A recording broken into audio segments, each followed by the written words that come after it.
so far, a long journey, strenuous journey, traveling from Makkah Mukarramah, and you eventually reach your destination, you are very tired. Today you get tired when you travel by train, in air condition, in ships, in planes, you get tired. But though, and now you are fully exposed to the sun, traveling for 13, 15 or 20 days, he comes inside the house and he wanted to sit. And in those years, Sayyidina, last night I read a hadith of Sayyidina Sa'id ibn Musayyib radiyallahu ta'ala. Sayyidina Sa'id ibn Musayyib radiyallahu ta'ala is a very eminent tabi'i, one generation after the Sahaba. Ra'is al-Tabi'in Sayyidina Sa'id ibn Musayyib radiyallahu ta'ala was a very great Imam and Alim and great Tabi'i and a very great Sufi Muslim, Abid, Ibadat. So much so that at the time of Ayyam-e Hurra, the years when the dark years, the dark days when there was a political turmoil in Medina Munawwara, the political situation was so severe that for 3 days there was no azan given in Masjid al-Nabawi Sharif. Nobody had the strength, किसी में वो ताकत नहीं थी कि जाकर Masjid al-Nabawi Sharif में नमाज के वक्त azan ना दिया जाए. Imagine the masjid from where Islam flourished and where Islam was taken to every part of the world. The masjid of the Nabi sallallahu alayhi wasallam, the precincts of the Nabi sallallahu alayhi wasallam, the situation was so severe and so bad that 3 days and three nights no azan was given in Masjid al-Nabawi Sharif, no jama'at was performed. Can you imagine how bad it was? How severe? At that time Sayyidina Sa'id ibn Musayyib radiyallahu ta'ala an sat put next to the Rawza al-Mubarak and Qabr Sharif of Rasulullah sallallahu alaihi wasallam. He never left the Masjid Nabawi Sharif. Obviously he didn't have any watch. There was no watch and clocks hanging on the walls of Masjid Nabawi Sharif or on the date pillars that were supporting the roof of Masjid Nabawi Sharif. There was no such thing as watches at that time. Obviously you need to know the time of Salah to perform Salah. Sayyidina Sa'id ibn Musayyib radiyallahu ta'ala anhu said that at that critical moment, while I was resting my side against the wall of the Rawda al-Mubarak of the Nabi sallallahu alayhi wasallam, I never had a problem about the times of Salah. I knew exactly when the time of Salah, when is Zuhr, when is Asr, when is Fajr, when is Isha, when is Maghrib. Whatever Salah that was performed with Azan, I never had a problem. They asked, how come? He said, when I put my side at resting on the wall of the sacred Rawda al-Mubarak, when time of Salah arrived, I heard the Azan of the Nabi coming from his grave. Allahumma salli ala Sayyidina Muhammad wa ala alihi wa sahbihi wa sallim. I used to hear the Azan, the Nabi alayhi salatu wasalam's Azan coming from his grave so loudly. This itself is a great miracle. If I bury somebody 6 feet down and cover him with sand, no matter how much he screams, you will never hear him. You will never hear him. This is a karamat, a mu'jiza, a miracle in a miracle. One is that the beloved Habib sallallahu alaihi wasallam is alive in his grave. He is not turned to dust according to the Wahhabi concept of belief, the Deobandi concept of belief. That Nabi sallallahu alaihi wasallam has died and turned to dust. Ma'azallah, astaghfirullah. He is alive, well and alive. And not only alive, Al-Anbiya wal-Awliya ahya'un yusalluna fi quburihim kama yusalluna fi buyutihim. This hadith is narrated by Huzur Ghousul-Azam, Sayyiduna Shaykh Abdul Qadir al-Jilani radiyallahu anhu in his famous thesis, Secret of Secrets. And he says that the prophets and the awliya are alive in their graves. Yusalluna fi quburihim. They are performing salah in their graves. Kama yusalluna fi buyutihim, as they perform their salah in their homes. So they are alive, and Allah has preserved them in the graves. And Sayyidina Sa'id al-Musayyib radiyallahu ta'ala used to hear the azan. And he used to perform his salah. So Sayyidina Sa'id ibn Musayyib radiyallahu ta'ala is that eminent tabi'i who narrates. He says that when the time of Marwan, who was the governor of Medina Munawwara, the homes of the wives of the Nabi alayhi salatu wasalam was in the immediate precincts of the mimbar of the Nabi sallallahu alayhi wasallam. This is how it's described.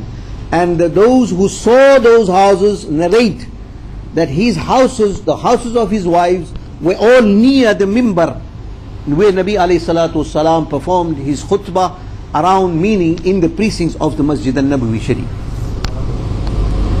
When the new government came, the law was passed that all those homes that were near the mimbar and near the Masjid of Nabi sallallahu alaihi wasallam had to be taken and included in the expansion of the Masjid.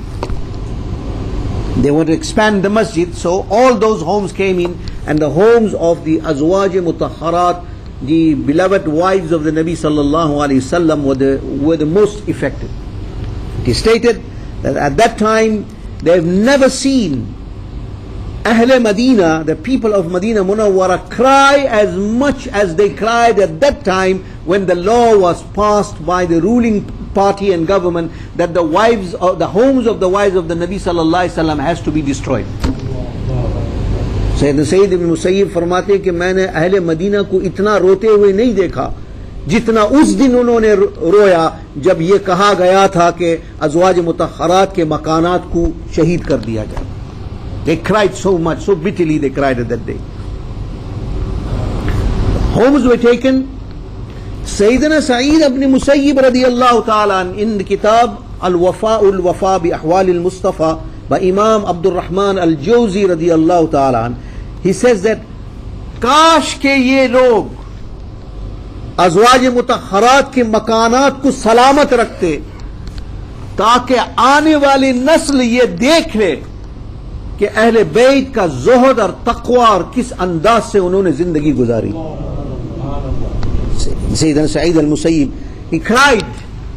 He said at least they should leave the original homes for the coming generation to see how these eminent personalities lived their life and how they sacrificed all pleasures for the sake of Allah subhanahu wa ta'ala. He said each house was built with mud. So Habiba radiyallahu ta'ala's house was also basically one room. The whole house was one room, and in the one room was the kitchen, the bathroom, the bedroom, the lounge, and whatever you could call it. Everything was contained in one room. That was the home of the wives of the Nabi sallallahu alaihi wasallam, and we cannot live in one room today. There's no way.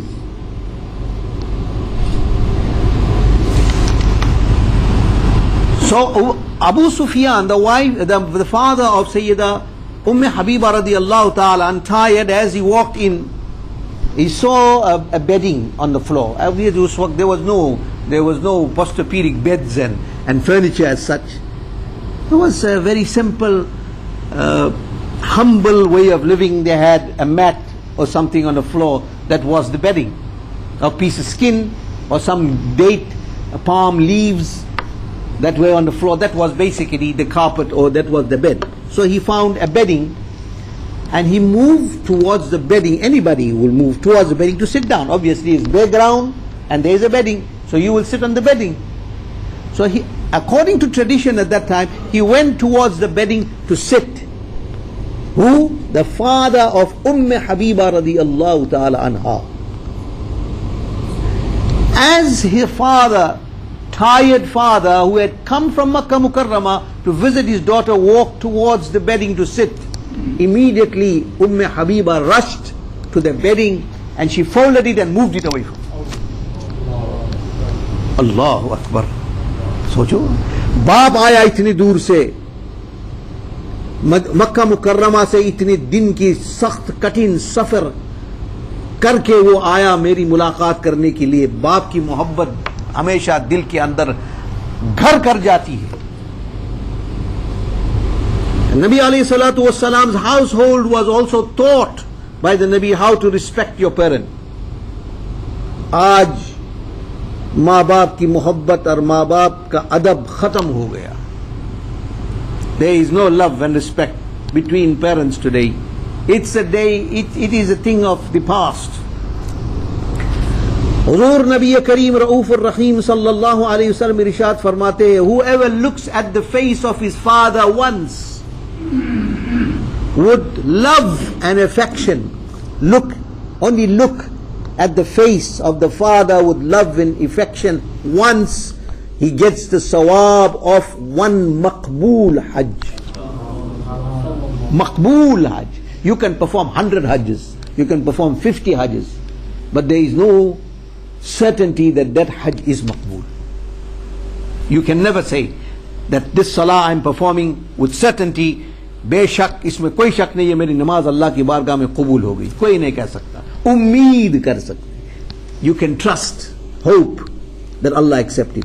The Nabi alayhi salatu wassalam states that one who looks at the face of the father once with love and affection, he gets the sawab of hajj maqbool. Certain hajj maqbool, sawab. Sahabas, Ya Rasulullah, जो एक मर्तबा देखे उसको एक हज का सवाब. If somebody looks at the father with love and respect and honor 5 times a day, हुजूर ने फरमाया जितनी मर्तबा देखोगे उतना हज का सवाब मिलेगा. As many times you see, you look at your face of the father, so many sawab, so many hajj maqbool sawab you will get.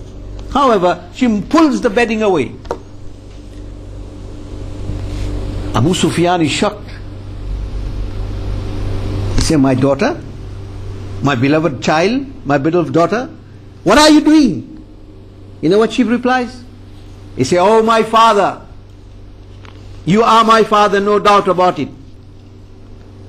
But the bedding that you are sitting on belongs to the messenger of Allah subhanahu wa ta'ala. Allah ke Rasool ki bistar hai ye. This is the sacred and holy bedding of the beloved Nabi of Allah subhanahu wa ta'ala. And oh my father, you are in a state of kufr and impurity. You do not, it doesn't befit you. You are not fit to sit on the bedding of Allah's Muqaddas Rasul sallallahu alayhi wa sallam. You're not fit. Why? Because you are in a state of kufr. Imagine, father comes, a piece of cloth is on the ground, bedding. A piece of cloth, a bedding.